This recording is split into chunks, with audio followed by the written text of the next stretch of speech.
کچھ حوالے جات اس کے پاس سامنے پیش کروں گا کہ ہمارے اسلاف، ہمارے بڑے بڑے محدث اماموں نے ابو حنیفہ کے بارے میں کچھ ایسی ہی باتیں لکھی، کیا ان پہ یہ ایسے ہی مائک پہ چڑھ کے، ایسے ہی ممبر پہ چڑھ کے ان پہ یہ بھی فتویٰ لگا دے گا کہ ان کے بارے میں یہ زبان درازی کرے گا کہ انہوں نے جھوٹ بولا ہے؟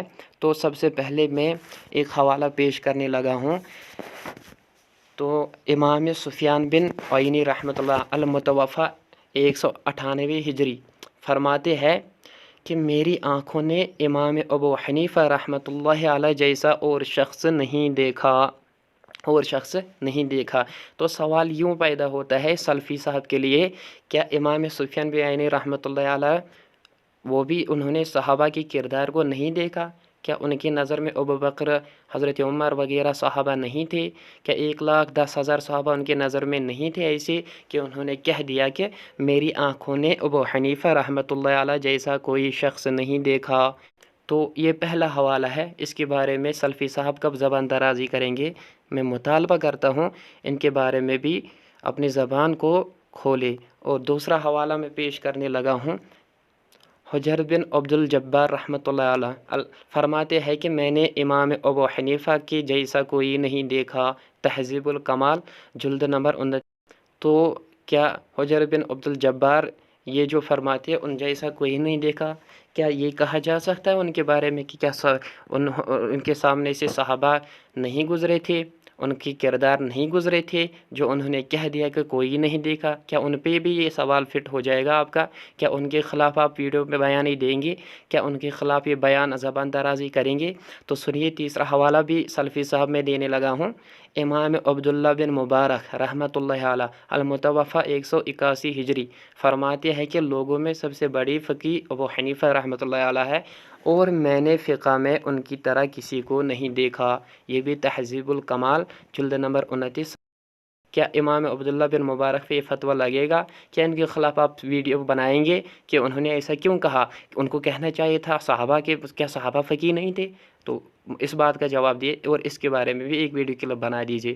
اور میں چوتھا حوالہ دینے لگا ہوں، امام سفیان ثوری رحمۃ اللہ علیہ المتوفی 161 ہجری فرماتے ہیں امام ابو حنیفہ رحمۃ اللہ کے بارے میں کہ اہل زمین میں سب سے دین کی سمجھ رکھنے والے امام ابو حنیفہ رحمۃ اللہ علیہ ہے، تہذیب الکمال جلد نمبر 29 صفحہ نمبر 431 سے 433۔ کیا ان کے بارے میں زبان درازی کریں گے؟ امام سفیان ثوری رحمۃ اللہ کے بارے میں بھی ایک ویڈیو کلپ بنا دیجیے اور کہہ دیجیے انہوں نے ایسا کیوں کہا کہ اہل زمین، وہ تو کہہ رہے اہل زمین میں سب سے دین کی سمجھ رکھنے والا ابو حنیفہ، کیا صحابہ دین کی سمجھ نہیں رکھنے والے تھے؟ کیا 1,10,000 صحابہ حجۃ الوداع میں کیا وہ دین کی سمجھ نہیں رکھنے والے تھے؟ تو آپ یہ کام کب کریں گے؟ آپ اپنے گمراہ عوام کو کب بتائیں گے کہ امام سفیان ثوری نے ایسی باتیں کی ہے؟ ان کے خلاف کب بکواس کریں گے؟ اور چلیے میں آپ کو اور ایک حوالہ دیتا ہوں، امام عبداللہ بن داود المتوفی 213 ہجری فرماتے ہیں کہ اہل زمین کو چاہیے کہ اللہ سے امام ابو حنیفہ کے لیے دعا کرے، انہوں نے سنت اور فقہ کی حفاظت کی۔ اب سوال یوں ہے سلفی صاحب تیرے لیے، کیا ابو حنیفہ رحمۃ اللہ، کیا صحابہ نے فقہ اور سنت کی حفاظت نہیں کی تھی جو انہوں نے کہہ دیا کہ ابو حنیفہ کے لیے دعا کرے؟ کب آپ ویڈیو کلپ بنائیں گے؟ کب آپ جواب دیں گے؟ کب آپ عوام کو بتائیں گے؟ دیکھیے امام عبداللہ بن داود رحمۃ اللہ علیہ وہ بھی کہتے ہیں، یہ بھی اسی کتاب میں تہذیب صفحہ نمبر جلد نمبر 29 صفحہ نمبر 431 سے 433۔ تو کب آپ ویڈیو کلپ بنائیں گے؟ اور ایک حوالہ بھی سنیے، امام یحییٰ حمینی رحمۃ اللہ علیہ المتوفی 202 ہجری فرماتے ہیں کہ میں نے ابو حنیفہ سے بہتر آدمی نہیں دیکھا۔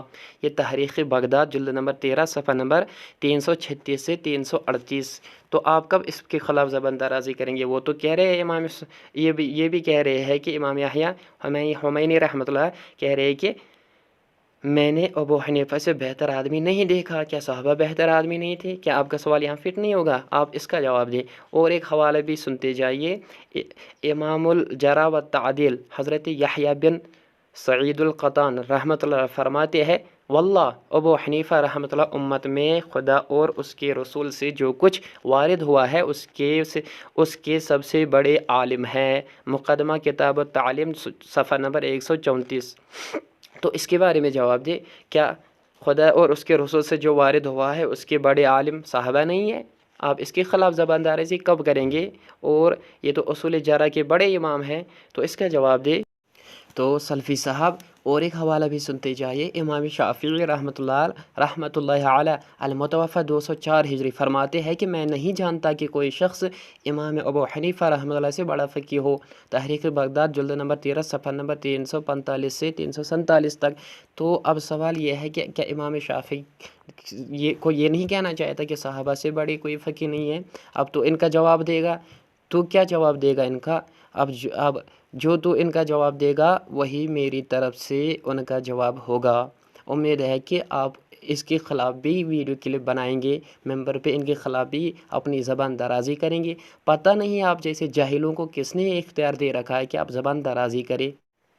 اور یہ جو حوالے جات میں نے دیے ہیں، تو اب یہ میں اس سے کہتا ہوں کیا ان اماموں کے نزدیک صحابہ نہیں گزرے تھے؟ کیا وہ ان کو یہ نہیں کہنا چاہتا تابعین تبع تابعین اور جو بھی تھے وہ سب سے بڑے فقیہ تھے؟ یا یہ نہیں کہنا چاہتا کہ یہ نہیں کہنا چاہتا ہم نے ابو حنیفہ جیسا نہیں دیکھا؟ یہ جو میں نے حوالے جات دیا، ان کا جو جواب تو دے گا وہی میرے طرف سے جواب ہوگا۔ میں بھی پوچھتا ہوں آپ سے، آپ کا دماغ کہاں ہوتا ہے؟ کیا آپ کتابیں نہیں دیکھتے؟ کیا آپ نے ان اماموں کی کتابیں نہیں دیکھی؟ آپ نے تو کچھ بھی نہیں دیکھا۔ چلیے آگے اور ایک اعتراض نقل کرتا ہے، اسے ملاحظہ فرمائیے۔ دیم ابو حنیفہ رحمۃ اللہ علیہ پنہ زندگی اندر 55 حج کرمت، زندگی اندر کس حج فرض؟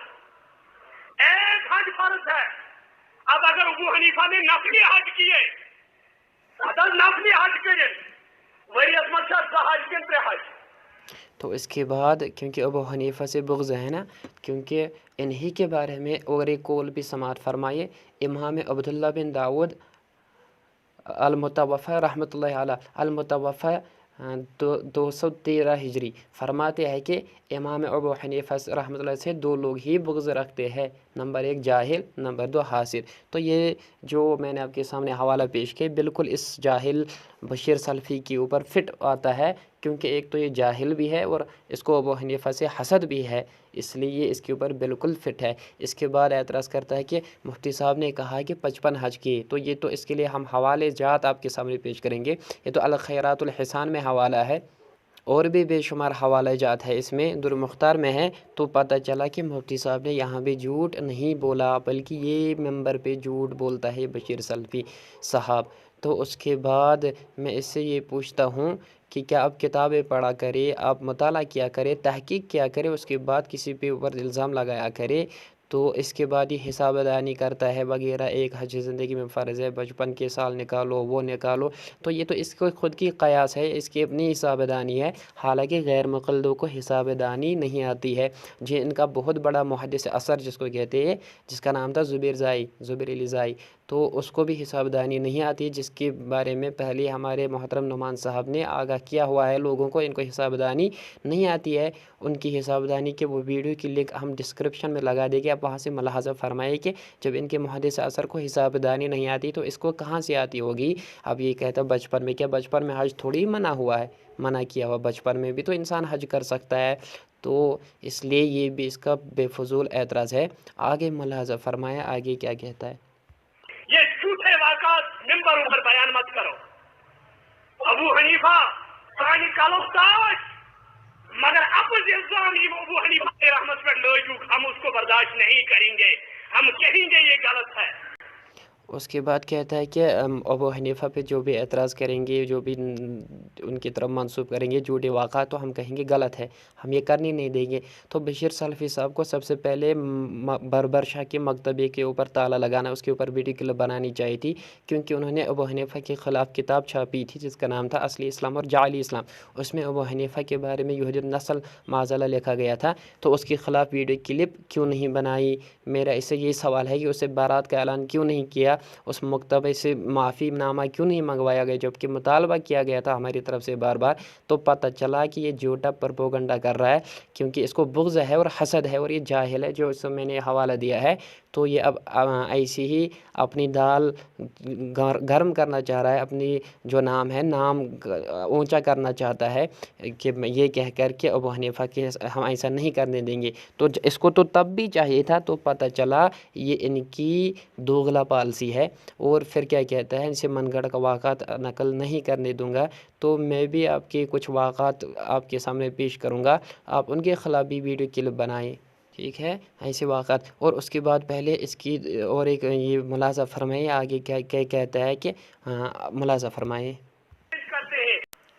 اس کے بعد ابو حنیفہ اندر گئے، نماز شروع کی، ایک ٹانگ پر آدھا قرآن مجید ختم کیا، اور رکوع سجدے کے بعد دوسری ٹانگ پر دوسرا آدھا قرآن ختم کیا۔ دون رکعتن منٛز پوٚرُن سورُے قرآن، اور نٮ۪صف پوٚرُن أکِس زنگہِ پٮ۪ٹھ، نٮ۪صف پوٚرُن بیٚیِس زنگہِ پٮ۪ٹھ۔ بچھرے اوسُس کِنہٕ بدل اوس کینٛہہ؟ بچھرے اوسُس؟ 8 رکعت پڑھی تہجد محمد رسول اللہ۔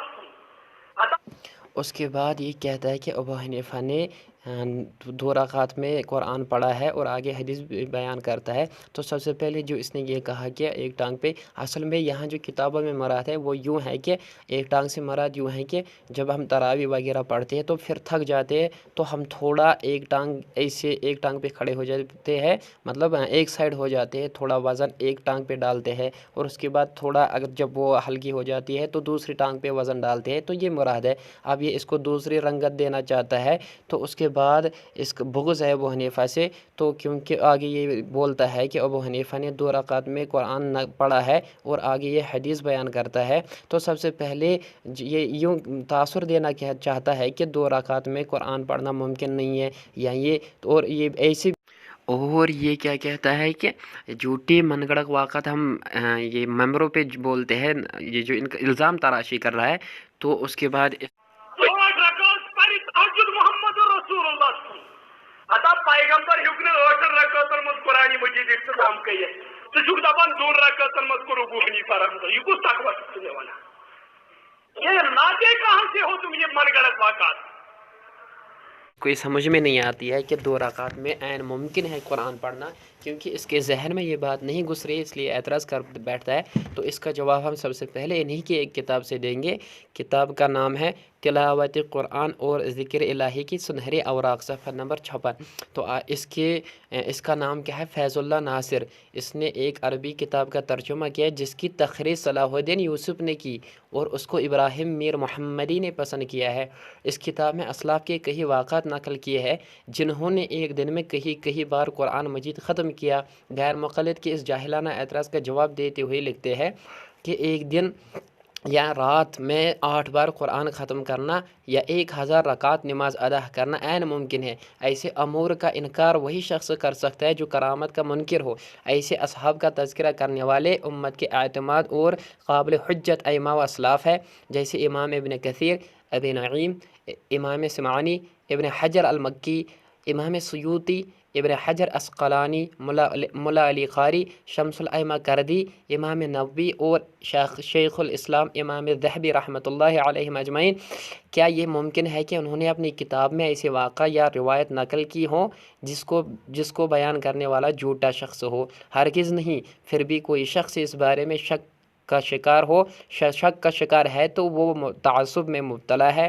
تو دیکھیے، یہ میں نے کہا کہ یہ تعصب ہے، تعصب پرست ہے۔ اب اس کا عالم بھی کہہ رہے ہیں تعصب پرست ہے، کیونکہ یہ عین ممکن ہے کیا؟ کیونکہ ہم نے بھی حوالے دیے ہیں کہ یہ ممکن ہے، تو اب اس کا عالم بھی کہہ رہا ہے ممکن ہے۔ اب اس سلفی صاحب کے ذہن میں یہ بات گھستی نہیں، تو اب ہم کیا کریں ہیں؟ اور اسی میں ایک اعتراض کرتا ہے کہ یہ جھوٹے من گھڑت واقعات کہاں سے لاتے ہو؟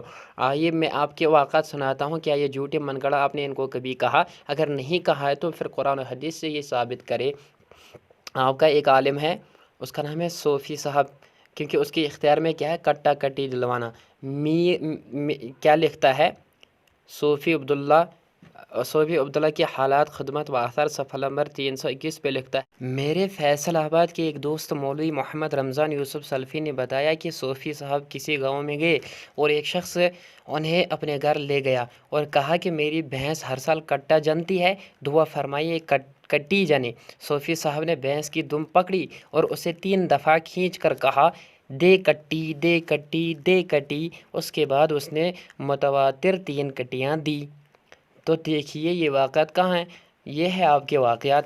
دوسروں پر بھونکنے والے کبھی اپنی کتابوں کی بھی خبر لیا کرے، ممبر پہ یہ بھی بتایا کرے۔ اور اسی کتاب میں لکھتا ہے غیر مقلد صوفی کیا لکھتا ہے، لڑکا لڑکی دینے کا اختیار۔ ان کے یہاں لڑکا لڑکی دینے کا اختیار بھی ہے۔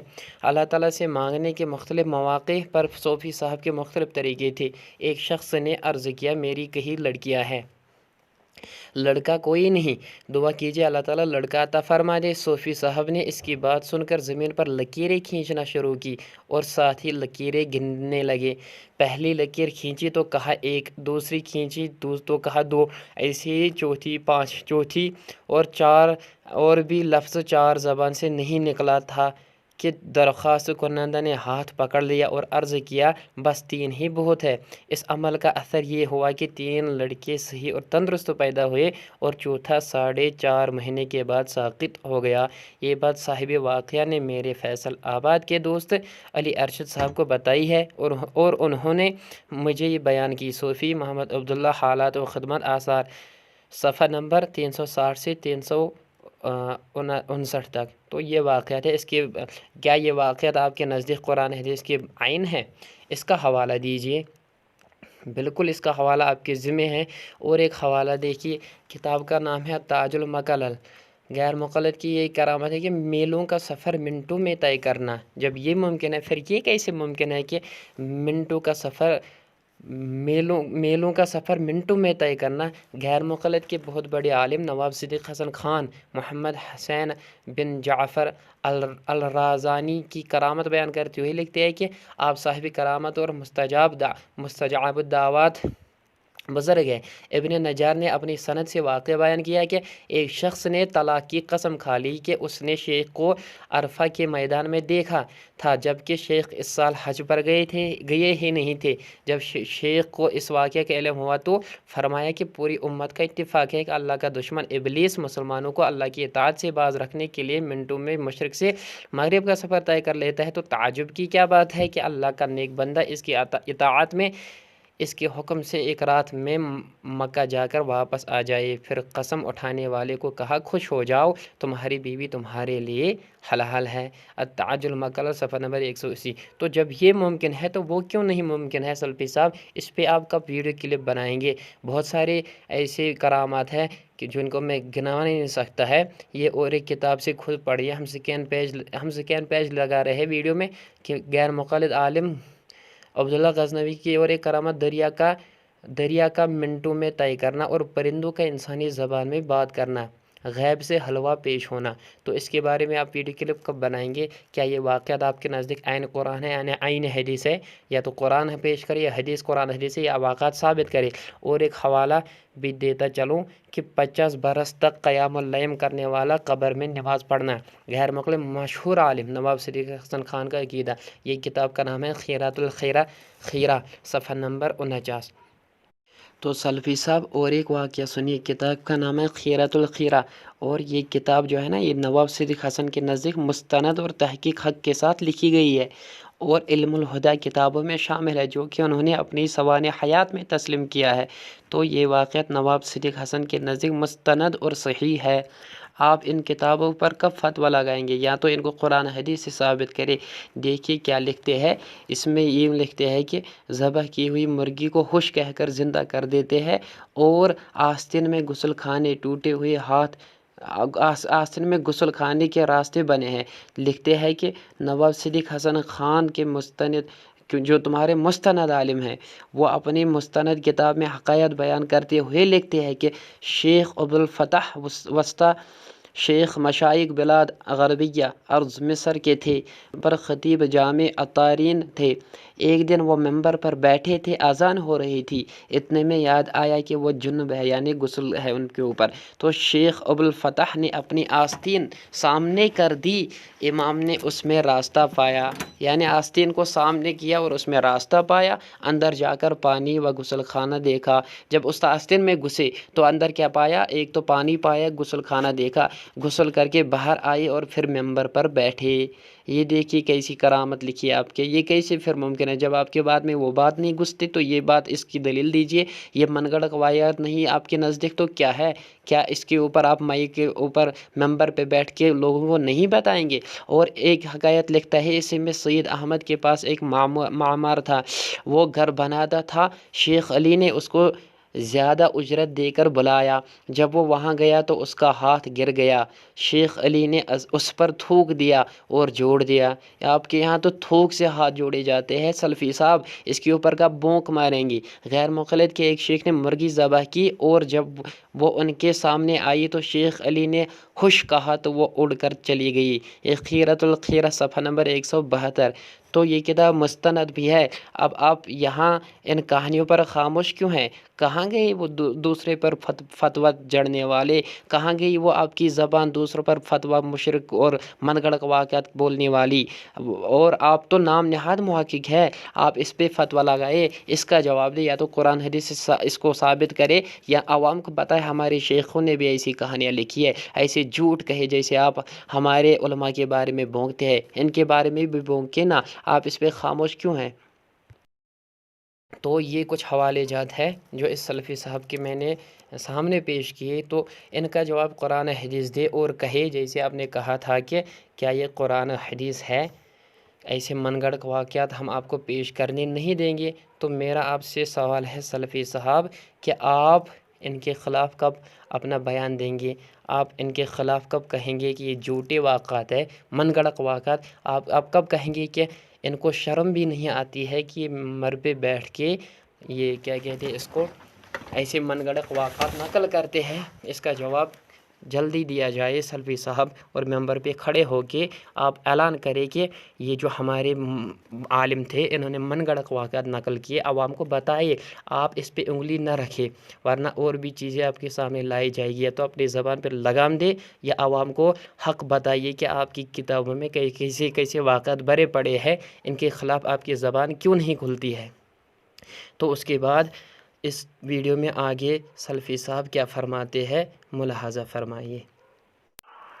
بیان کر حضرت عائشہ صدیقہ رضی اللہ تعالیٰ عنہ، سلسلہ حدیث صحیح سے گواہ جلد 3، بیان کر حضرت عائشہ صدیقہ رضی اللہ تعالیٰ عنہ، کان رسول اللہ صلی اللہ علیہ وسلم لا یقرأ القرآن فی اقل من ثلاث، آج رسول اللہ صلی اللہ علیہ وسلم قرآن مجید اختتام کران تریو دو خود کا، یعنی آپ قرآن مجید کم سے کم دون ختم کران، ترین دون اتنا سے وش محمد رسول اللہ صلی اللہ علیہ وسلم تریو دو خود کام قرآن مجید اختتام کران۔ ترمذی، ابو داؤد، نسائی سند روایت بیان کرا حضرت عبداللہ ابن عمر رضی اللہ تعالیٰ عنہ، دبن فرمو رسول رحمت صلی اللہ علیہ وسلم ایمینا سے قرآن مجید حق ادا، اس نے قرآن کو سمجھا ہی نہیں جس نے 3 دن کی کم مدت سے قرآن مجید کو ختم کیا۔ اس کے بعد سلفی صاحب نے کیا کہا کہ 3 دن سے کم قرآن جس نے ختم کیا، حدیث پیش کی کہ اس نے قرآن کا مفہوم ہی نہیں سمجھا۔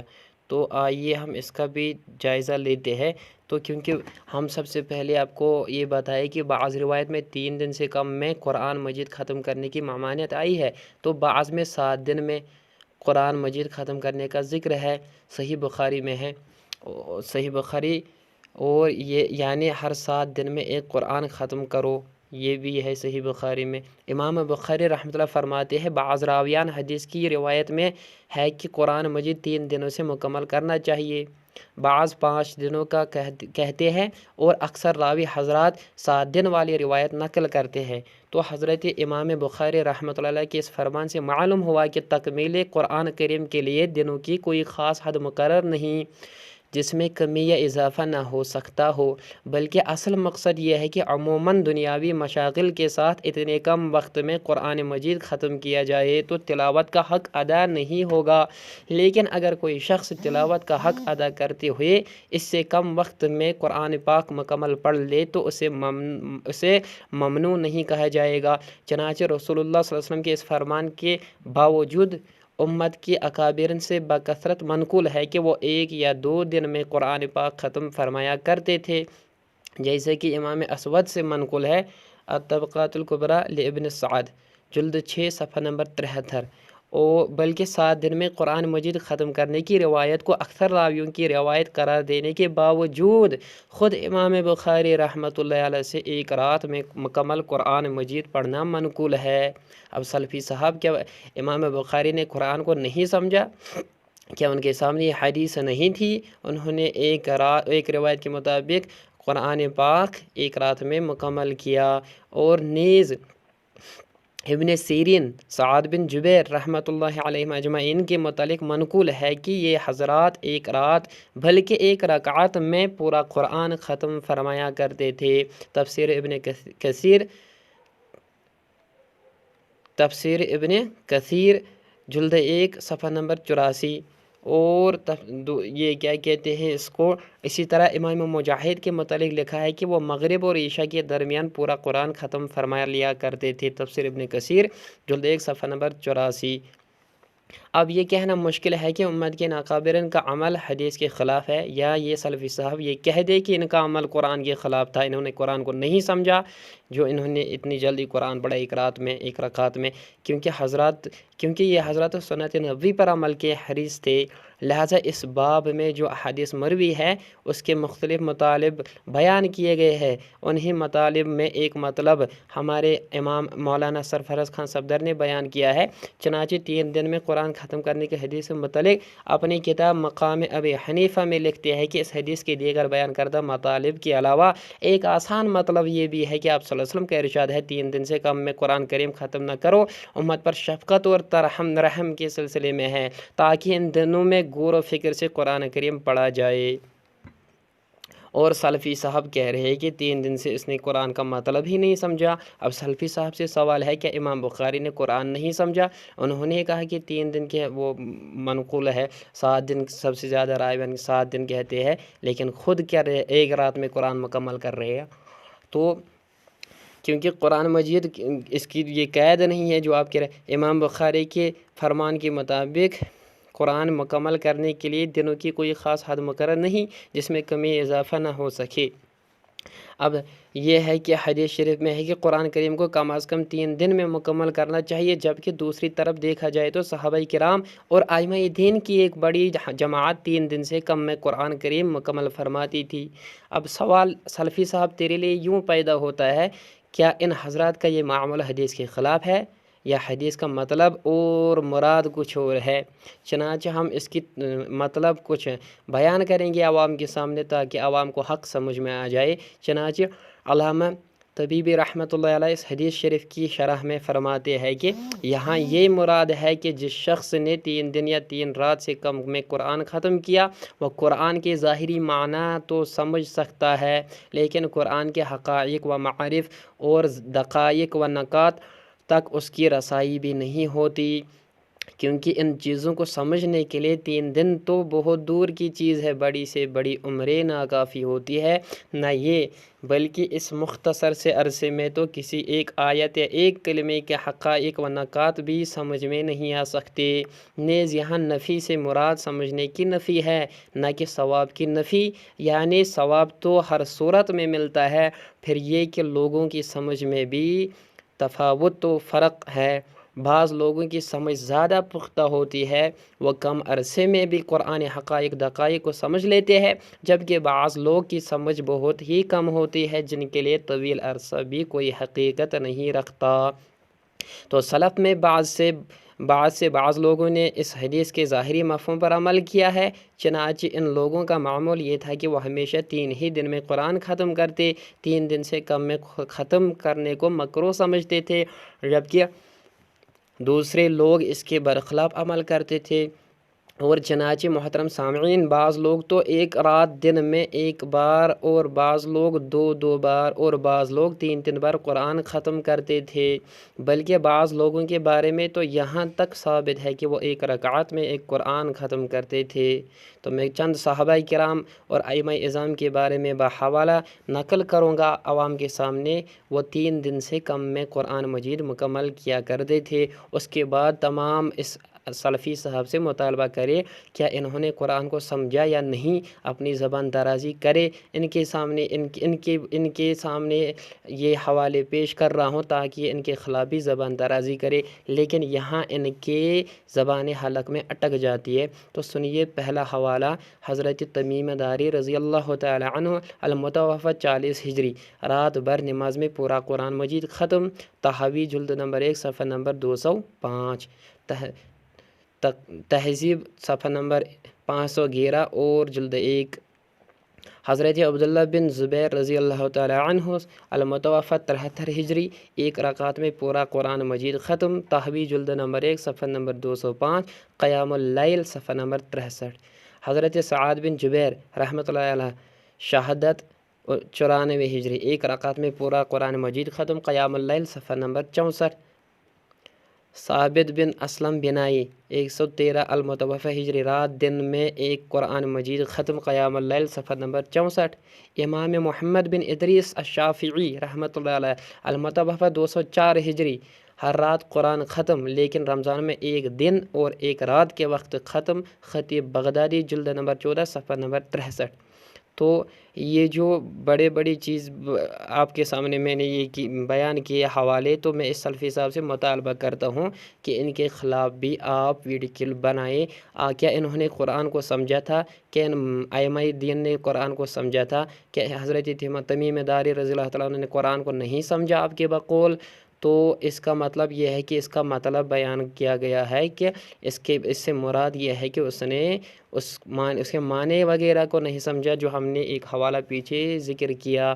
تو اب سلفی صاحب جھوٹ عوام کے سامنے کتنے جھوٹ بول رہے ہیں تعصب دینے، کیونکہ ان کو ضد ہے ابو حنیفہ رحمۃ اللہ سے۔ اگر یہ اتنا ہی کہتے تھے کہ ہم ابو حنیفہ کے خلاف یہ پیش نہیں کرنے دیں، تو میں نے پہلے بھی عرض کیا ہے کہ مکتبہ بربر شاہ کو معافی نامہ لکھوا کے برات کا اعلان کرے، کیونکہ وہاں بھی اصلی اسلام جعلی اسلام کتاب چھاپی، تو یہاں سے پتہ چلتا ہے کہ ہاتھی کے دانت دکھانے کی اور کھانے کے اور آئیے محترم حضرات، انہوں نے کیا کہا تھا کہ یہ جھوٹ بولتے ہیں۔ تو ہم آپ کے سامنے غیر مقلدوں کے ایسے جھوٹ کم سے کم میں 15 جھوٹ آپ کے سامنے پیش کروں گا کہ انہوں نے قرآن و حدیث کا نام لے کر لوگوں کو کیسے گمراہ کیا اور کیسے جھوٹ بولے ہیں۔ تو ان کا ایک معمول ہے، سینے پہ ہاتھ باندھتے ہیں۔ تو غیر مقلدوں کے اس پر دیکھو کتنے جھوٹ میں آپ کے سامنے پیش کروں گا۔ سب سے پہلے قرآن کی آیت پڑھتا ہوں، لعنت اللہ علی الکاذبین، لعنت اللہ علی الکاذبین، تو اللہ کی لعنت ہے جھوٹوں پر۔ جھوٹ نمبر 1 ملاحظہ فرمائیے، ان کا ایک عالم ہے، وہ لکھتا ہے فتویٰ ثنائیہ جلد نمبر 1 صفحہ نمبر 443، لکھتا ہے سینے پر ہاتھ باندھنے کی روایت بخاری و مسلم میں بکثرت ہے۔ تو یہ کتنا بڑا جھوٹ، بخاری اور مسلم کا نام لے کر، یہ بخاری اور مسلم کا دعوے دار، قرآن و حدیث کے دعوے دار کس طرح بخاری مسلم پر جھوٹ بولتے ہیں۔ کہتا ہے کہ سینے پر ہاتھ باندھنے کی روایت بخاری مسلم میں بکثرت سے ہے، وہاں چند سے اس کی پیٹ میں مروڑ آئی تھی، مفتی صاحب نے چند افراد کہا تھا، اب یہاں بکثرت، تو مجھے دکھائیے نا کہاں ہے بخاری میں ہاتھ باندھنے کی بکثرت، 10-15 ہی دکھائیے روایت۔ تو یہ جھوٹ نمبر 1۔ تو جھوٹ نمبر 2، سینے پر ہاتھ باندھنے کی روایت صحیح ہے، بلوغ المرام فتویٰ ثنائیہ جلد نمبر 5 صفحہ نمبر 593۔ تو قیامت تک یہ اس بات کو بھی ثابت نہیں کر سکتے، یہ بھی صحیح حدیث پہ جھوٹ ہے۔ جھوٹ نمبر 3، سینے پر ہاتھ باندھنے کی روایت صحیح ابن خزیمہ میں ہے اور ابن خزیمہ نے اسے صحیح بتلایا ہے، فتویٰ ثنائیہ جلد نمبر 1 صفحہ نمبر 457، نیز دلائل محمدی میں بھی صفحہ نمبر 110 حصہ دوم۔ تو جھوٹ نمبر 4، امام احمد نے قبیضہ بن حلیب سے اس نے اپنے باپ سے روایت کی ہے کہ نبی کریم صلی اللہ علیہ وسلم نے نماز میں سینے پر ہاتھ باندھا کرتے تھے۔ یہ حدیث حسن ہے۔ صحیح بخاری میں بھی ایک ایسی ہی حدیث آتی ہے، واللہ اعلم۔ ثنایا فتویٰ ثنایا جلد نمبر 1 صفحہ نمبر 457۔ تو یہ دیکھو بخاری پہ پھر سے جھوٹ کی ایسی حدیث آئی ہے کہ انہوں نے اپنے باپ سے روایت کی، نبی صلی اللہ علیہ وسلم سے سینے پر ہاتھ باندھنے کی روایت آئی ہے۔ دیکھیے کیسے بخاری پہ جھوٹ بولتے ہیں، یہ ہوتے ہیں سلفی صاحب جھوٹ۔ ان کا آپ مجھے حوالہ دیجیے، یہ چیزیں ثابت کرے تب مانوں گا میں کہ آپ ممبر پہ بیٹھ کے جھوٹ نہیں بولتے، دوسرے کے خلاف بکواس کرتے ہو، کبھی اپنے بھی گریبان دیکھا کرو۔ جھوٹ نمبر 5 ابو داود میں طاؤس سے مرفوعاً آیا ہے سینے پر ہاتھ باندھنا۔ مکمل نماز مولانا عبدالوہاب صفحہ نمبر 449۔ جھوٹ نمبر 6 سینے پر ہاتھ باندھنے کی حدیث باتفاق ائمہ محدثین صحیح ہے۔ شرح وقایہ صفحہ نمبر 93، حقیقت الفقہ صفحہ نمبر 250 از یوسف جے پوری۔ جھوٹ نمبر 7 ناف کے نیچے ہاتھ باندھنے کی حدیث نہیں ہے، وہ قول علی ہے رضی اللہ تعالیٰ عنہ۔ دیکھیے شرح وقایہ صفحہ نمبر 93، حقیقت الفقہ صفحہ نمبر 250۔ دیکھیے کس طرح جھوٹ بولتے ہیں کہ وہ قول علی ہے۔ یہ جھوٹ نہیں تو کیا ہے سلفی صاحب؟ جھوٹ نمبر 8 بھی ملاحظہ فرمائیے، حضرت مرزا مظہر جانان مجددی حنفی سینے پر ہاتھ کی حدیث کو بسبب قوی ہونے کی ترجیح دیتے تھے اور سینے پر ہاتھ باندھتے تھے۔ مقدمہ ہدایہ جلد نمبر 1 صفحہ نمبر 111، حقیقت الفقہ جلد نمبر 1 صفحہ نمبر 251۔ جلدی جھوٹ نمبر 9 ناپ کے نیچے ہاتھ باندھنے کی روایت باتفاق ائمہ محدثین ضعیف ہے۔ ہدایہ جلد نمبر 1 صفحہ نمبر 350، حقیقت الفقہ صفحہ نمبر 250۔ جھوٹ نمبر 10 قریباً اختلاف امت کا المیہ صفحہ نمبر 96 پر یہی جھوٹ ہے جو اوپر گزرا ہے۔ جھوٹ نمبر 11 خالد گرجا کی صلاۃ النبی صفحہ نمبر 157 پر یہی جھوٹ منقول ہے۔ جھوٹ نمبر 12 خلفاء بنی عباس میں سے ہارون کا نماز میں ازار بند کھل گیا، سینے سے ہاتھ نیچے کر کے ازار بند سنبھال لیا۔ مقتدیوں نے حیرانی سے اس فعل کو دیکھا۔ قاضی ابو یوسف نے فتویٰ دیا کہ ناف کے نیچے ہاتھ باندھنا ہی صحیح ہے۔ ہدایہ صفحہ باب الصلاۃ اختلاف امت کا المیہ صفحہ نمبر 78۔ جھوٹ نمبر 13 ابن مسعود کا قول زہر ناف کا بالکل ضعیف ہے، میں نے راہ ہدایت کیسی پائی صفحہ نمبر 18۔ ابو نعمان بشیر احمد حالانکہ آپ سے کوئی قول منقول نہیں ہے۔ جھوٹ نمبر 14 قرۃ العین میں نور حسین گرجاخی نے حدیث وائل بن حجر نقل کر کے غیرت کتب کے حوالے دیے، حالانکہ ان میں سے ایک میں بھی سینے پر ہاتھ باندھنا ثابت نہیں، صفحہ نمبر 19۔ اور جھوٹ نمبر 15 مسلم کی سند ابن خزیمہ کے متن کے ساتھ ملا دی، ملاحظہ ہو فتویٰ ثنائیہ جلد نمبر 1 صفحہ نمبر 444۔ اصل سند ابن خزیمہ جلد نمبر 1 صفحہ نمبر 243 پر ملاحظہ کر لے ناظرین، مسلم کی سند جلد نمبر 1 صفحہ نمبر 172 پر ملاحظہ کرے، کیونکہ انہوں نے جھوٹ بولا ہے۔ جھوٹ نمبر 16 حضرت حلیب کی روایت میں ہادھی کو یدہی بنا دیا، ہادھی کو یدہی بنا دیا ہے، تو یہ ان کے جھوٹ ہے۔ تو یہ جو نبی اور حدیثوں کے خلاف جھوٹ بولتے ہیں اس میں نہیں شرماتے، تو مفتی صاحب کون سی چیز ہے ان کے سامنے؟ اللہ تعالیٰ نے عقل سالم دی ہے جو یہ استعمال نہیں کرتے ہیں۔ آخر میں ایک حوالہ دینا چاہتا ہوں، اس کے ساتھ اس کا اختتام کرتا ہوں۔ بشیر سلفی وہ حوالہ بالکل بشیر سلفی اور ان جیسے تعصب پرست غیر مقلدوں کے اوپر فٹ ہو رہا ہے، جو انہی کی کتاب سے نقل کروں گا، جو نام نہاد اہل حدیث لا مذہب ظال مضل کہنا، جن کو صحیح ہے لا مذہب کہنا صحیح ہے، ان کے ہی عالم کی زبانی سنیے۔ کتاب کا نام ہے تحریک اہل حدیث، اور تحریک اہل حدیث نام ہے کتاب کا۔ تو کیا لکھتے ہیں کہ ہم بعض عوام کا انعام گروہ اہل حدیث میں ایسے بھی ہے جو اہل حدیث کہلانے کے مستحق نہیں، ان کو لا مذہب بد مذہب ظالم مضل جو کچھ کہو زیبا ہے۔ یہ وہ لوگ ہیں جو نہ خود کتاب و سنت کا علم رکھتے ہیں، نہ اپنے گروہ کے اہل علم کا اتباع کرتے ہیں، کسی سے کوئی حدیث سن کر یا کسی اردو مترجم کتاب میں دیکھ کر نہ صرف اس کے ظاہری معنی کے موافق عمل کرنے پر صبر و اکتفا کرتے ہیں، بلکہ اس میں اپنی خواہش نفس کے موافق استنباط و اجتہاد بھی شروع کر دیتے ہیں، جس میں وہ خود بھی گمراہ ہوتے ہیں اور دوسروں کو بھی گمراہ کرتے ہیں۔ تو یہ حوالہ اس بشیر سلفی نامی غیر مقلد پہ بالکل فٹ ہو رہا ہے، اسلام مذہب بد مذہب، بلکہ اس سے بھی زیادہ کہتا ہے جس کے عالم نے کہا ہے بالکل فٹ ہے۔ اللہ تعالیٰ ان جیسے گمراہ لوگوں، لا مذہب بد مذہب لوگوں سے امت کی حفاظت فرمائے۔ اللہ تعالیٰ کہنے سننے سے زیادہ سمجھ کی توفیق عطا کرے، آمین۔ السلام علیکم ورحمۃ اللہ۔ أنعم بغراس الآفاق بارية